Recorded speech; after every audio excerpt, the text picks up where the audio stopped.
नमस्कार दोस्तों, मैं अर्जुन आपका स्वागत करता हूँ स्टे बाय अर्जुन के यूट्यूब चैनल में। तो दोस्तों, आज की हमारी क्लास है वैदिक सभ्यता के बारे में। जो है दोस्तों, आज की हमारी तीसरी क्लास है। तो दोस्तों, वीडियो को अंत तक जरूर देखना ताकि सभी क्वेश्चन जो है आपको आसानी से याद हो जाएं। साथ ही दोस्तों, अगर आप हमारे चैनल पर पहली बार आएँ तो हमारे चैनल को भी सब्सक्राइब कर लीजिएगा, साथ ही बेल आइकन को प्रेस कर लीजिएगा ताकि हमारे आने वाले वीडियो का नोटिफिकेशन जो है आप तक पहुँचता रहे। तो चलिए दोस्तों, वीडियो को स्टार्ट करते हैं। यानी आज की हमारी क्लास है वैदिक सभ्यता के बारे में, जो है तीसरी क्लास है। और यहाँ पर जो है हेडिंग डाल लेते हैं वैदिक सभ्यता की तीसरी क्लास। वैदिक सभ्यता, वैदिक सभ्यता के बारे में जो है आज की हमारी तीसरी क्लास है। दोस्तों, यदि हम बात करते हैं वैदिक सभ्यता की, तो वैदिक सभ्यता के बारे में हम कल का जो है थोड़ा रिवीजन कर लेते हैं। यानी हमने कल की क्लास में जाना था उपनिषदों के बारे में। उपनिषद का अर्थ होता है दोस्तों गुरु के समीप बैठकर शिक्षा प्राप्त करना, जो है उपनिषद का अर्थ होता है। अब उपनिषदों की यदि संख्या की बात की जाए, कितने उपनिषद हैं, तो 108 उपनिषद हैं। और इन 108 में से 4 उपनिषद तो ऐसे हैं जो कि केवल गद्य में है, याद रखें दोस्तों, जो कि गद्य में है। 2 उपनिषद ऐसे हैं जो कि पद्य में है। और 100 जो बाकी 102 उपनिषद है, ये कैसे हैं, ये जो हैं सारे कैसे हैं, पद्य में हैं। याद रखें दोस्तों, पद्य में हैं। तो इन सभी के बारे में हमने कल जो है चर्चा की थी। और 4 उपनिषदों की बात करते हैं जो उनसे गद्य में थे। कौन कौन से थे? एक कठोपनिषद, ईश उपनिषद, श्वेतांबर उपनिषद, और कौन सा था दोस्तों, मैत्रेयी उपनिषद। तो ये 4 उपनिषद जो है गद्य में थे। और आज बात करने वाले हैं 2 उपनिषद जो गद्य व पद्य दोनों में हैं। कौन कौन से? प्रश्न उपनिषद है, कैन उपनिषद, जो कि चंपू काव्य का उदाहरण है। चंपू काव्य का मतलब क्या है? यानी जब कोई भी चीज़ गद्य व पद्य दोनों में होती है तो वह चंपू काव्य का उदाहरण जो है उसको कहा जाता है। तो कौन कौन से उपनिषद हैं? दो, जो कि गद्य व पद्य दोनों में, प्रश्न उपनिषद और कैन उपनिषद। तो यहाँ से जो है क्वेश्चन पूछा जाता है, इसलिए इनको यहाँ पे लिखना स्टार्ट करते हैं आप। 2 उपनिषद, 2 उपनिषद, 2 उपनिषद कौन कौन से हैं इनको देखेंगे। गद्य व पद्य वाले, गद्य व पद्य दोनों में है, दोनों में। तो कौन कौन से हैं इनको देखेंगे यहाँ पे। तो पहला है दोस्तों प्रश्न उपनिषद, प्रश्न उपनिषद। दूसरे की यदि बात की जाए कैन उपनिषद, कौन सा? कैन उपनिषद।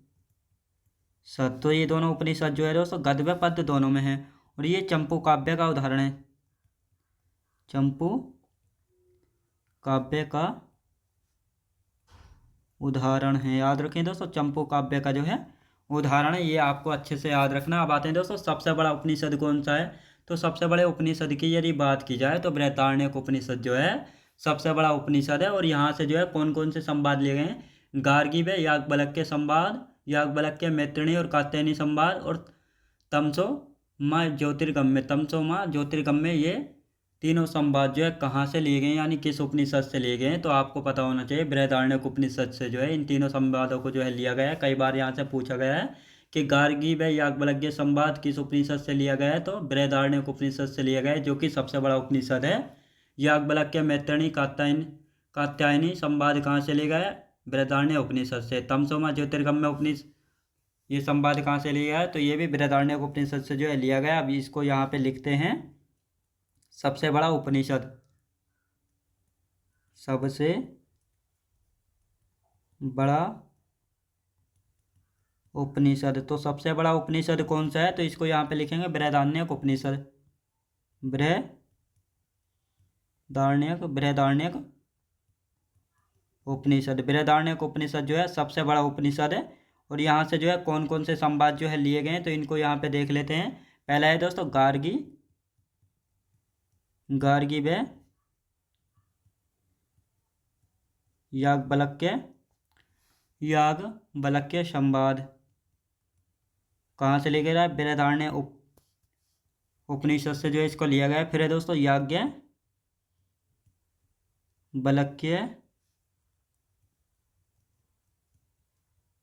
मैत्रेयी व कात्यायनी, कात्यायनी संवाद।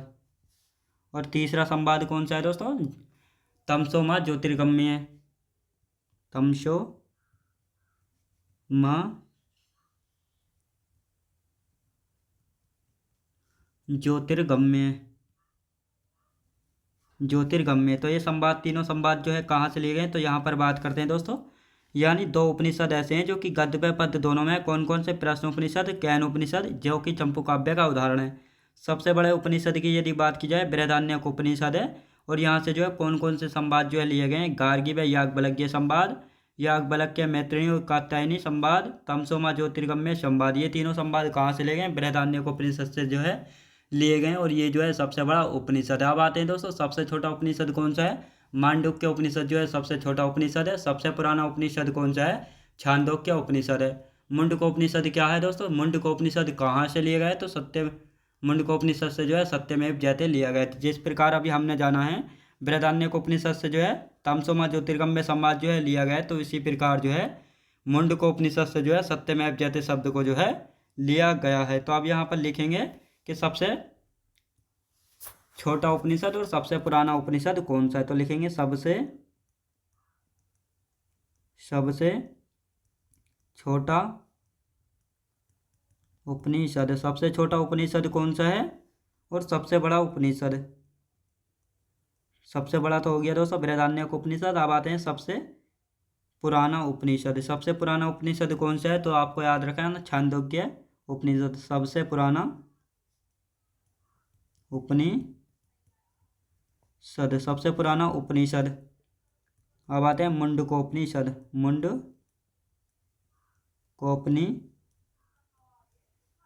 मुंडकोपनिषद से जो है क्या लिया गया है, तो सत्यमेव जयते शब्द को जो है मुंडकोपनिषद से लिया गया है। सबसे छोटे की यदि बात करते हैं मांडुक्य उपनिषद। मांडुक्य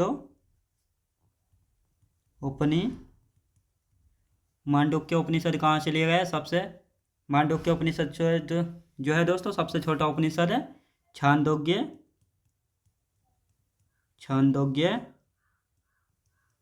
उपनिषद। छांदोग्य उपनिषद की यदि बात की जाए तो ये जो है सबसे पुराना उपनिषद है, सत्यमेव जयते।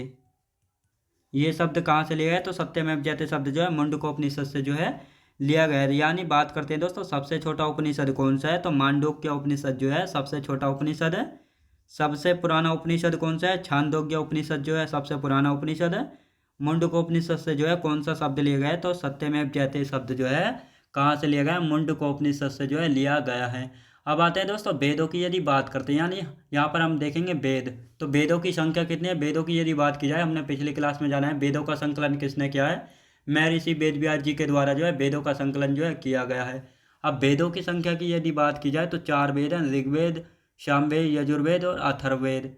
ऋग्वेद को जो है पूर्व वैदिक काल में पढ़ा जाता है, और इन तीनों वेदों को, सामवेद, यजुर्वेद, अथर्ववेद को, इनको जो है तीनों को उत्तर वैदिक काल में जो है पढ़ा जाता है। अब बात आती है दोस्तों सबसे पुराना वेद कौन सा है, तो सबसे पुराना वेद है ऋग्वेद। याद रखें दोस्तों सबसे पुराना वेद कौन सा है, ऋग्वेद है। इसमें कितने मंडल हैं, इसमें मंडलों की संख्या है 10। इसमें कितने सूक्त हैं, तो 1028 सूक्त हैं। और इसमें ऋचा या मंत्र कितने हैं, तो दोस्तों अलग अलग जो है किताबों में अलग अलग दिया हो सकता है, जैसे 10,462, 10,532, 10,580। और इन तीनों में से सबसे ज़्यादा माना गया है किसको दोस्तों, 10,532 को जो है सबसे ज़्यादा माना गया है। अब बात आती है जो ऋग्वेद है, इसमें शब्दों की कितनी संख्या है। जिस प्रकार दोस्तों हमने जाना था कि भारतीय संविधान में कितने शब्द हैं, 1,17,669 है लगभग भारतीय संविधान में। अब बात आती है ऋग्वेद में कितने शब्द हैं, तो ऋग्वेद में लगभग 1.5 लाख शब्द हैं। और ऋग्वेद के तीसरे मंडल में किसके बारे में चर्चा की गई, तो ऋग्वेद के तीसरे मंडल से जो है गायत्री मंत्र को जो है लिया गया है। और गायत्री मंत्र जो है किस देवता को समर्पित है, सूर्य देवता को जो है समर्पित है। गायत्री मंत्र को किसने लिखा था, ऋषि विश्वामित्र के द्वारा जो है लिखा गया गायत्री मंत्र को। याद रखें दोस्तों गायत्री मंत्र के लेखक कौन है, ऋषि विश्वामित्र। अब बात आती है ऋग्वेद के 7वें मंडल में जो है किसके बारे में बताया गया है, ऋग्वेद के 7वें मंडल में जो है दशराज्य युद्ध का वर्णन मिलता है। अभी मैंने पहली क्लास में बताया था उत्तर वैदिक काल की, कि जब आर्य जो है मध्य एशिया से भारत आए थे, तो इनके और भारतीयों के बीच जो एक युद्ध हुआ था जिसका नाम पड़ा था दशराज्य युद्ध, जिसमें आर्यों की तरफ से आर्यों के राजा सुदास थे, और भारत की तरफ से जो है 10 भारतीय राजा थे। तो इसमें जो है आर्यों के राजा सुदास की जो है जीत हुई थी। तो इसी युद्ध का वर्णन ऋग्वेद के किस मंडल में मिलता है, तो मिलता है तो ऋग्वेद के 60वें मंडल में जो है दशराग्य युद्ध का जो है वर्णन मिलता है। और ये दशराग्य का युद्ध जो है किस नदी के किनारे लड़ा गया था? रावी या परसुनी नदी के किनारे पर जो है लड़ा गया था। ये युद्ध जो है किस किस के बीच लड़ा गया था? राजा सुदास और 10 भारतीय राजाओं के बीच जो है लड़ा गया था, जिसमें 10 भारतीय राजाओं की जो है हार हुई थी। और 10 भारतीय राजाओं की तरफ से जो है कौन से ऋषि ने इनका साथ दिया था? ऋषि वशिष्ठ के द्वारा जो इनका साथ दिया गया था। ऋग्वेद के 8वें मंडल की यदि बात की जाए तो इसमें हस्तलिखित रचना जिन्हें खिल कहा जाता है, इसके बारे में जो है बताया गया है। ऋग्वेद के चौथे मंडल में कृषि के बारे में बताया गया है कि ऋग्वेद के चौथे मंडल में जो है कृषि यानी एग्रीकल्चर के बारे में बताया गया, यानी पृथ्वी वेन्यू पुरुष के बारे में पता चलता है। पृथ्वी वेन्यू पुरुष कौन था? तो भारत का जो है पहला कृषि इंजीनियर था। ऋग्वेद के 9वें मंडल की यदि बात की जाए तो इसमें सोम देवता के बारे में बताया गया है। ऋग्वेद के 10वें मंडल की यदि बात की जाए तो इसमें 4 वर्णों के बारे में जो है बताया गया है, यानी कहा गया है ऋग्वेद के 10 मंडल में कि 4 वर्णों के बारे में बताया गया। ये 4 वर्ण कौन कौन से थे? जैसे ब्राह्मण, क्षत्रिय, वैश्य, शूद्र। और इनके कर्तव्य जो है धर्म सूत्र में बताए गए थे, यानी जाति व्यवस्था, चातुर्वर्ण्य वर्ण व्यवस्था। चातुर्वर्ण्य वर्ण व्यवस्था जो है पुरुष सूक्त में जो है इसके बारे में बताया गया है। और यहाँ पर जाति व्यवस्था जो है कर्म के आधार पर थी। याद रखेंगे कैसी थी दोस्तों? कर्म के आधार पर थी। तो दोस्तों अब इनको जो है पहले लिखेंगे और उसके बाद जो है आगे की बात करेंगे। तो यहाँ पर अब हेडिंग डाल लेते हैं वेद। यहाँ पर हेडिंग डालेंगे वेद। वेद की यदि बात की जाए तो वेदों की संख्या की हम बात करते हैं। यहाँ पर वेदों की संख्या कितनी है? वेदों की संख्या है 4। कौन कौन से वेद हैं तो इनकी हम बात करते हैं। तो पहला है दोस्तों ऋग्वेद। पहला कौन सा है? ऋग्वेद। दूसरा कौन सा है दोस्तों? सामवेद। सामवेद। तीसरे की यदि बात करते हैं यजुर्वेद। यदि चौथे की बात करते हैं कौन सा? अथर्ववेद। अथर्ववेद चौथे की बात करते हैं। तो जिसमें से दोस्तों इसको जो है पूर्व वैदिक काल में पढ़ा जाएगा। पूर्व वैदिक काल में जो है ऋग्वेद को पढ़ा जाता है। और ये जो बाकी के 3 हैं इनको उत्तर वैदिक काल में, उत्तर वैदिक काल में पढ़ा जाता है। याद रखिए दोस्तों, यानी सामवेद, यजुर्वेद और अथर्ववेद इन तीनों को जो है उत्तर वैदिक काल में पढ़ा जाता है, जबकि ऋग्वेद को जो है पूर्व वैदिक काल में जो है पढ़ा जाता है। अब बात आती है दोस्तों सबसे पुराना वेद कौन सा है? तो इसको भी जो है यहाँ पे लिखेंगे सबसे पुराना वेद। दोस्तों सबसे पुराने वेद की यहाँ पर बात हो रही है, तो सबसे पुराना वेद कौन सा है? ऋग्वेद, यानी ऋग्वेद जो है सबसे पुराना वेद है। अब ऋग्वेद के बारे में अच्छे से जो है हम जानने वाले हैं, तो यहाँ पर लिखना स्टार्ट करते हैं ऋग्वेद। तो ऋग्वेद में दोस्तों मंडलों की संख्या पूछा जाता है। ऋग्वेद में जो है मंडलों की कितनी संख्या है? ऋग्वेद में मंडलों की है 10। याद रखें दोस्तों ऋग्वेद में मंडल कितने हैं? 10। अब बात आती है ऋग्वेद में कितने सूक्त हैं। याद रखें दोस्तों ऋग्वेद में जो है कितने सूक्त हैं? तो 1028 सूक्त हैं। ऋग्वेद में ऋचाएँ या मंत्र कितने हैं? ऋचाएँ बोले तो मंत्र। ऋग्वेद में जो है कितने मंत्र हैं? तो ये अलग अलग बुक में जो है अलग अलग दिए होते हैं। 10,462, 10,462, 10,532 और 10,480। तो इस प्रकार से जो है दिए होते हैं। याद रखें दोस्तों 10 इस प्रकार से जो है दिए होते हैं। तो सबसे ज़्यादा मान्य इसको मिला है, यानी सबसे ज़्यादा माना गया है। याद रखें दोस्तों सबसे ज़्यादा किसको माना गया है? तो ये आपको याद रखना है, सबसे ज़्यादा जो माना गया है किसको माना गया है? 10,532 को जो है माना गया है। 10,532 को जो है सबसे ज़्यादा जो है माना गया है। अब बात आती है ऋग्वेद में जो है कितने शब्द हैं। ऋग्वेद में जो है शब्दों की संख्या की यदि बात की जाए तो लगभग 1.5 लाख है। याद रखें दोस्तों लगभग 1.5 लाख शब्द है ऋग्वेद में। अब ऋग्वेद के मंडलों के बारे में जानते हैं कि कौन से मंडल में जो है क्या जो है कहा गया है। तो दोस्तों जहाँ से जो है क्वेश्चन बनते हैं सिर्फ उन्हीं मंडलों की जो है बात करेंगे। तो यहाँ पर सबसे पहला आता है तीसरा मंडल। ऋग्वेद के जो है तीसरे मंडल में किसके बारे में बताया गया है? तो ऋग्वेद के तीसरे मंडल में जो है गायत्री मंत्र के बारे में बताया गया। आपको पता होना चाहिए कि गायत्री मंत्र जो है ऋग्वेद के किस मंडल से जो है लिया गया है, या गायत्री मंत्र के बारे में जो है किस मंडल में जो है बताया गया है। तो किस मंडल में बताया गायत्री मंत्र के बारे में? ऋग्वेद के तीसरे मंडल में जो है बताया गया है। और गायत्री मंत्र जो है किस देवता को समर्पित है? सूर्य देवता को समर्पित है। किसको दोस्तों? सूर्य देवता को समर्पित है। गायत्री मंत्र जो है दोस्तों किस देवता को समर्पित है? सूर्य देवता को जो है समर्पित है। अब ये गायत्री मंत्र के लेखक कौन है? महर्षि विश्वामित्र। महर्षि विश्वामित्र, याद रखें दोस्तों, महर्षि विश्वामित्र जो है गायत्री मंत्र के जो है लेखक। क्या बात है दोस्तों? ऋग्वेद के 7वें मंडल में, ऋग्वेद के 7वें मंडल में जो है किसके बारे में बताया गया है? तो यहाँ पर लिखेंगे ऋग्वेद का 7वां मंडल। 7वां मंडल, ऋग्वेद के 7वें मंडल में जो है किसके बारे में बताया गया है? तो आपको पता होना चाहिए, दशराज्य युद्ध का वर्णन मिलता है। लिखेंगे दशराज्य युद्ध का वर्णन मिलता है। दशराज्य युद्ध का वर्णन, दशराज्य युद्ध का वर्णन जो है किस मंडल में मिलता है? तो ये मिलता है दोस्तों ऋग्वेद के 7वें मंडल में। और ये दशराज्य युद्ध जो है किस नदी के किनारे लड़ा गया था? लिखेंगे किस नदी किनारे लड़ा गया? किस नदी के किनारे जो है लड़ा गया था? रावी या परुशनी नदी के किनारे। वर्तमान में रावी नदी नाम है और प्राचीन काल में जो है किस नाम से? परुशनी नदी के नाम से जानी जाती थी। याद रखें दोस्तों, परुशनी नदी के नाम से जो है जानी जाती थी। अब बात आती है किन किन के बीच जो है लड़ा गया था? किन दो पक्षों के बीच हुआ था? पक्षों के बीच जो है हुआ था। एक पक्ष था दोस्तों राजा सुदास और दूसरा पक्ष कौन सा था? दूसरा पक्ष था 10 भारतीय राजा। 10 भारतीय राजा। और इनका साथ किसने दिया था? तो इनका साथ में ऋषि वशिष्ठ ने दिया था। याद रखें दोस्तों, ऋषि वशिष्ठ के द्वारा जो है साथ दिया गया था। अब इसमें जीत किसकी हुई थी? राजा सुदास की जो है जीत हुई थी। याद रखें दोस्तों, राजा सुदास की जो है जीत हुई थी। इन सभी के बारे में बताया गया ऋग्वेद के 7वें मंडल में। अब बात आती है ऋग्वेद के 8वें मंडल में जो है किसके बारे में बताया गया? हस्तलिखित रचना, जिन्हें जो है खिल कहा जाता है। यानी जो रचनाएं जो है हाथ से लिखी जाती थी उनको जो है खिल कहा जाता है। और इन खिल के बारे में कहाँ से पता लगता है? ऋग्वेद के 8वें मंडल से जो है इनके बारे में पता लगता है। तो अब यहाँ पर लिखेंगे 8वां मंडल।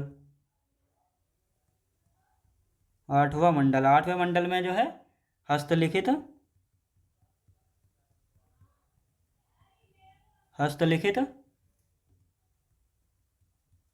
रचना, जिन्हें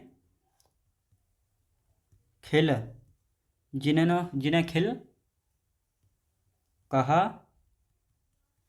जाता है। तो इनके बारे में जो है किस मंडल में जो है बताया गया है? तो इनके बारे में जो है ऋग्वेद के 8वें मंडल में जो है बताया गया। अब बात आती है दोस्तों ऋग्वेद के 4थे मंडल में जो है किसके बारे में बताया गया है? तो लिखेंगे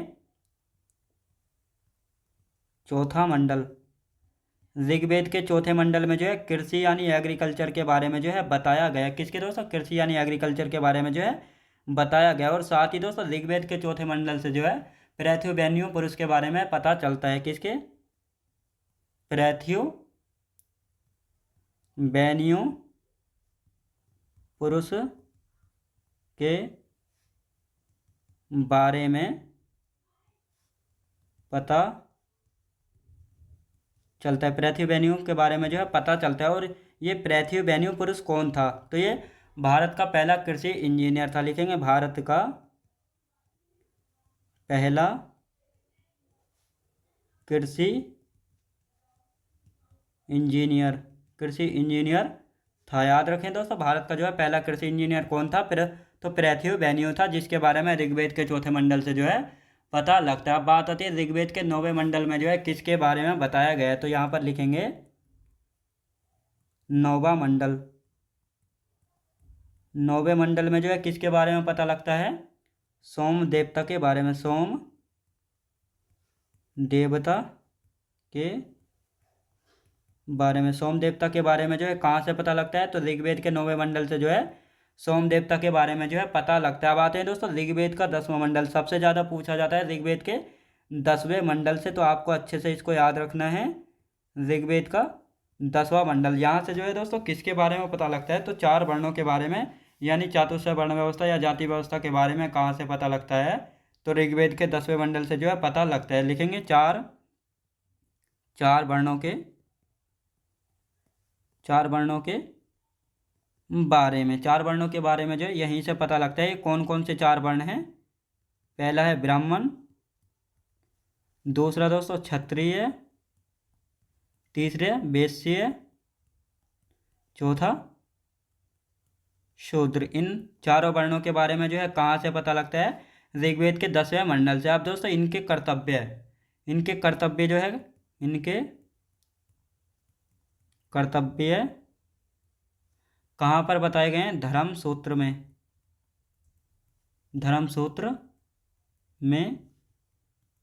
बताए गए हैं। इनके कर्तव्य जो है धर्म सूत्र में जो है बताए गए हैं। धर्म कर्तव्य मतलब इनके कर्तव्य क्या है, जैसे ब्राह्मण का काम है शिक्षा देना, पूजा पाठ करना, क्षत्रिय का काम है दोस्तों रक्षा करने का, वैश्य का काम होता है व्यापार करना, शूद्र का काम होता है, यानी ये जो है श्रमिक होता था, यानी हाथ का कारीगर होता था। तो इनके जो कर्तव्य हैं वह धर्म सूत्र में जो है बताए गए हैं। अब बात आती है दोस्तों जाति व्यवस्था की। जाति व्यवस्था या 4 वर्णों के बारे में जो है कहाँ से पता लगता है, तो ये पता लगता है कहाँ से, 10वें मंडल से। अब चातुर्वर्ण व्यवस्था के बारे में जो है कहाँ से पता लगता है, लिखेंगे चातुष्य वर्ण व्यवस्था। चातुष्य वर्ण व्यवस्था के बारे में जो है कहाँ से पता लगता है, पुरुष सूक्त से जो है पता लगता है। कहाँ से दोस्तों, पुरुष सूक्त से जो है पता लगता है। अब यहाँ पर बात आती है जाति व्यवस्था की। तो जाति व्यवस्था यहाँ पर किस प्रकार थी, जाति व्यवस्था जो है कर्म आधारित थी। याद रखें दोस्तों, कर्म आधारित थी। कर्म आधारित मतलब यानी अगर कोई क्षत्रिय है, अगर वह शिक्षा देने का काम करेगा तो वह जो है ब्राह्मण हो जाएगा। कोई वैश्य जो है शिक्षा देने का काम करेगा तो क्या हो जाएगा, ब्राह्मण हो जाएगा। कोई भी शूद्र अगर शिक्षा देने का काम करता है तो क्या हो जाएगा, ब्राह्मण जो है हो जाएगा। लेकिन यही जाति व्यवस्था जो है, जो कि ऋग्वैदिक काल में जो है कर्म आधारित थी और उत्तर वैदिक काल में जो है जन्म आधारित जो है हो जाती है। कैसी, यानी उत्तर वैदिक काल में जो है जन्म आधारित हो जाती है जाति व्यवस्था। और यहाँ पर कैसी थी दोस्तों, ऋग्वैदिक काल में कर्म आधारित थी। कैसी थी दोस्तों, कर्म आधारित थी। अब बात आती है ऋग्वेद को पढ़ने वाला व्यक्ति, यानी जो ऋग्वेद का अध्ययन करने वाला व्यक्ति होता था उसको किस नाम से जाना जाता था, तो उसको जो है होत्र या होता के नाम से जो है जाना जाता था। किस नाम से दोस्तों, होत्र या होता के नाम से जो है जाना जाता था। प्रथम बार वर्ण शब्द का उल्लेख कहाँ पर मिलता है या किस सूक्त में मिलता है, तो पुरुष सूक्त में इसका वर्णन मिलता है। पुरूर्वा और उर्वशी का संवाद का वर्णन कहाँ पर मिलता है, ऋग्वेद में मिलता है। कहाँ पर दोस्तों, पुरूर्वा और उर्वशी का संवाद का वर्णन किस वेद में मिलता है, ऋग्वेद में। ऋग्वेद का उपवेद कौन सा है, आयुर्वेद। ऋग्वेद का उपवेद, यानी उपवेद क्या होता है, यानी ऋग्वेद जो है दोस्तों बहुत ही कठिन भाषा में लिखा हुआ था। इसको जो आसान भाषा में करके लिखी गई बुक है तो उसी को जो है आयुर्वेद जो है कहा जाता है। तो ऋग्वेद के यदि उपवेद की बात की जाए तो आयुर्वेद है। लेकिन एक व्यक्ति हुए हैं सुश्रुत, तो उन्होंने कहा आयुर्वेद जो है अथर्ववेद का उपवेद है। यहाँ पर पूछा जाता है ऋग्वेद का उपवेद कौन सा है, तो सीधी सी बात आयुर्वेद है। लेकिन पूछा जाए सुश्रुत के अनुसार आयुर्वेद जो है किसका उपवेद है, तो अथर्ववेद का उपवेद जो है हो जाता है। आपको अच्छे से याद रखना है ऋग्वेद की रचना जो है किस काल में हुई थी, तो ऋग्वेद की रचना पूर्व वैदिक काल में जो है शुरू हुई थी और ये पूरा कब हुआ था, उत्तर वैदिक काल तक जो है ये पूरा हुआ था। और साथ ही दोस्तों यहाँ पर हम नोट करके लिख लेते हैं लोहे की खोज जो है कब की गई थी, तो लोहा की खोज जो है पूर्व वैदिक काल में जो है हो गई थी, लेकिन इसका प्रयोग उत्तर वैदिक काल में हुआ था। लेकिन इसके लोहे के एविडेंस यानी साक्ष्य कहाँ से मिले हैं, अतरंजी खेड़ा, यूपी एटा, यानी यूपी का एक एटा जिला पड़ता है, यहाँ पर एक अतरंजी खेड़ा है। तो यहाँ से जो है लोहे के साक्ष्य जो है मिले हैं। तो ये आपको अच्छे से जो है याद रखना है। अब दोस्तों इनको जो है यहाँ पर लिख लेते हैं, ऋग्वेद को पढ़ने वाले को किस नाम से जाना जाता है, तो लिखेंगे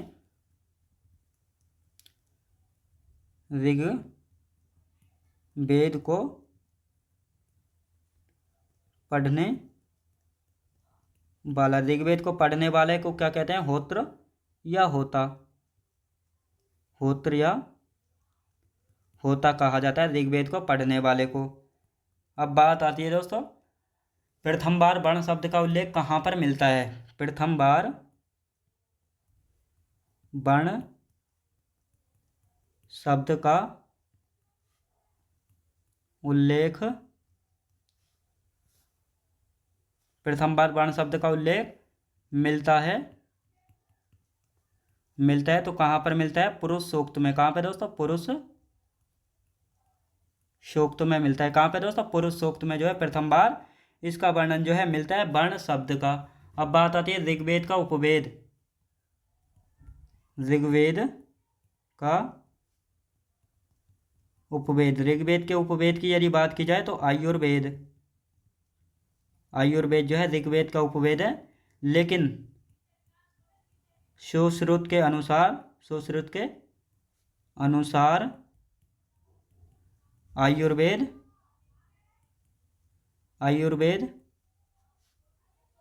अथर्व वेद का उपवेद है। किसके अनुसार दोस्तों? सुश्रुत के अनुसार अथर्ववेद जो है, अथर्ववेद का उपवेद कौन सा है? आयुर्वेद है। याद रखें दोस्तों, यानी आयुर्वेद जो है अथर्ववेद का उपवेद है। अब आते हैं ऋग्वेद की रचना किस काल में शुरू हुई थी और किस काल में जो है ऋग्वेद पूरा हुआ था। तो इसको यहाँ पे लिखेंगे, ऋग्वेद की रचना पूर्व वैदिक काल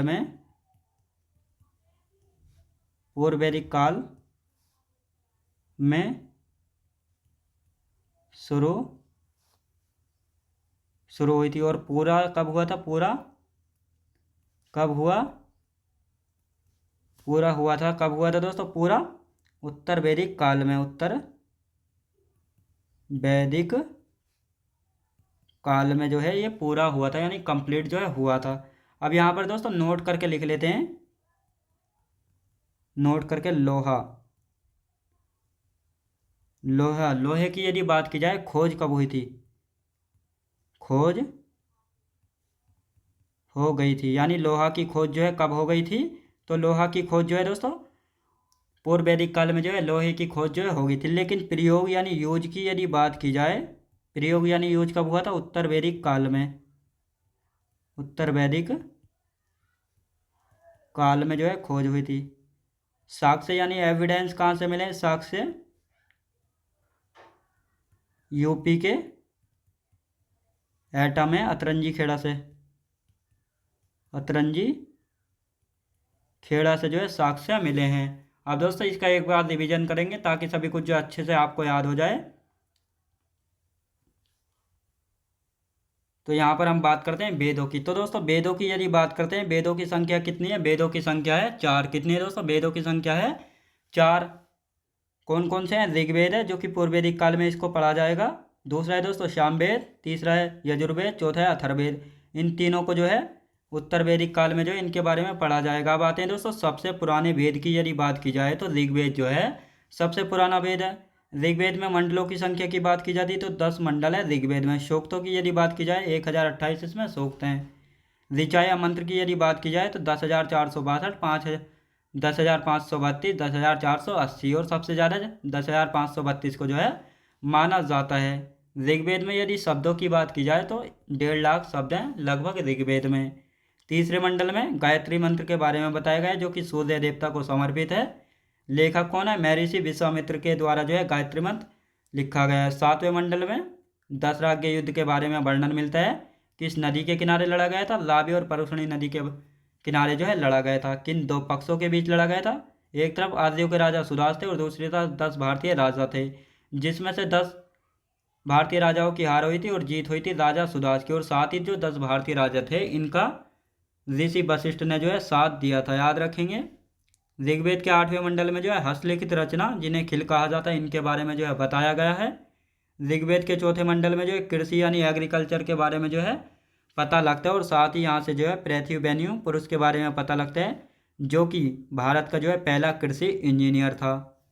ऋग्वेद के 9वें मंडल में जो है किसके बारे में जानकारी मिलती है? तो सोम देवता के बारे में कहाँ से पता लगता है? ऋग्वेद के 9वें मंडल से जो है सोम देवता के बारे में जो है जानकारी मिलती है। ऋग्वेद के 10वें मंडल में 4 वर्णों के बारे में बताया गया है या जाति व्यवस्था के बारे में जो है बताया गया है। कौन कौन से 4 वर्ण थे? ब्राह्मण, क्षत्रिय, वैश्य और शूद्र, और इनके जो कर्तव्य हैं वह धर्म सूत्र में जो है बताए गए हैं। और चातुर्थ से वर्ण व्यवस्था दोस्तों पुरुष सूक्त से जो है इसके बारे में पता लगता है। और यहाँ पर जाति व्यवस्था जो है यानी पूर्व वैदिक काल में जो है जाति व्यवस्था क्रम आधारित थी, लेकिन उत्तर वैदिक काल में जो है यही जाति व्यवस्था जो है जन्म आधारित जो है कर दी जाएगी। यानी ब्राह्मण के घर अगर बच्चा पैदा होगा तो वह ब्राह्मण ही जो है रहेगा। लेकिन पूर्व वैदिक काल में क्या था, पूर्व वैदिक काल में ऐसा था यानी चारों में से जो है कोई भी वर्ण का हो अगर शिक्षा देने का काम करेगा तो वह ब्राह्मण हो जाता था। क्षत्रिय अगर शिक्षा देने का काम करेगा तो वह कौन हो जाता था, ब्राह्मण हो जाता था। अगर ब्राह्मण जो है कारीगर का काम करता था, व्यापार करता था या क्षत्रिय करता था, तो इस प्रकार जो है यहाँ पर क्रम आधारित तो है जाति व्यवस्था थी। लेकिन पूर्व उत्तर वैदिक काल में जो है यही जाति व्यवस्था जो है जन्म आधारित हो जाती है। ऋग्वेद को पढ़ने वाले व्यक्ति की यदि बात की जाए होत्र या होता जो है कहा जाता है। प्रथम बार जो है वर्ण शब्द का प्रयोग यानी उल्लेख कहाँ पर मिलता है, पुरुष सूक्त से जो है प्रथम बार वर्ण शब्द का उल्लेख जो है मिलता है। ऋग्वेद का उपवेद यानी ऋग्वेद जो है बहुत कठिन भाषा में जो है लिखा गया था, और इसको जो आसान भाषा में लिखा गया पुस्तक है या A to Z कुछ भी है तो उसको जो है उपवेद जो है कहा जाता है। और इसी प्रकार ऋग्वेद का उपवेद है आयुर्वेद। लेकिन सुश्रुत ने कहा था कि जो ये आयुर्वेद है ये अथर्ववेद का उपवेद है सुश्रुत के अनुसार। अगर सुश्रुत नहीं पूछा जाता है, सीधा पूछा जाता है ऋग्वेद का उपवेद कौन सा है, तो आयुर्वेद जो है हो जाता है। ऋग्वेद की रचना पूर्व वैदिक काल में जो है शुरू हुई थी, लेकिन ये पूरा कब हुआ था, उत्तर वैदिक काल तक जो है ये पूरा हुआ था ऋग्वेद। अब यहाँ पर नोट करके लिख लेते हैं लोहा। लोहे की खोज जो है पूर्व वैदिक काल में हो गई थी, लेकिन प्रयोग यानी यूज की बात की जाए तो उत्तर वैदिक काल में इसका प्रयोग होगा। और इसके एविडेंस यानी साक्ष्य कहाँ से मिले, तो यूपी के एटा जिले में पड़ता है अतरंजी खेड़ा, तो यहाँ से जो है लोहा के साक्ष्य जो है मिले हैं। तो दोस्तों आज का हमारा समय जो है समाप्त हो चुका है, और इससे आगे के जो 3 वेद हैं उनको हम कल की क्लास में कंटिन्यू करेंगे। तो दोस्तों मैं उम्मीद करता हूँ आपको वीडियो क्वालिटी कंटेंट वगैरह सभी कुछ आपको पसंद आया होगा। पसंद आया तो लाइक शेयर और सब्सक्राइब करना बिल्कुल भी ना भूलें। साथ ही दोस्तों अगर आप हमारे चैनल पर पहली बार आएँ तो हमारे चैनल को भी सब्सक्राइब कर लीजिएगा, साथ ही बेल आइकन को प्रेस कर लीजिएगा ताकि हमारे आने वाली वीडियो का नोटिफिकेशन जो है आप तक पहुँचता रहे। चलिए दोस्तों मिलते हैं नेक्स्ट वीडियोज़ में।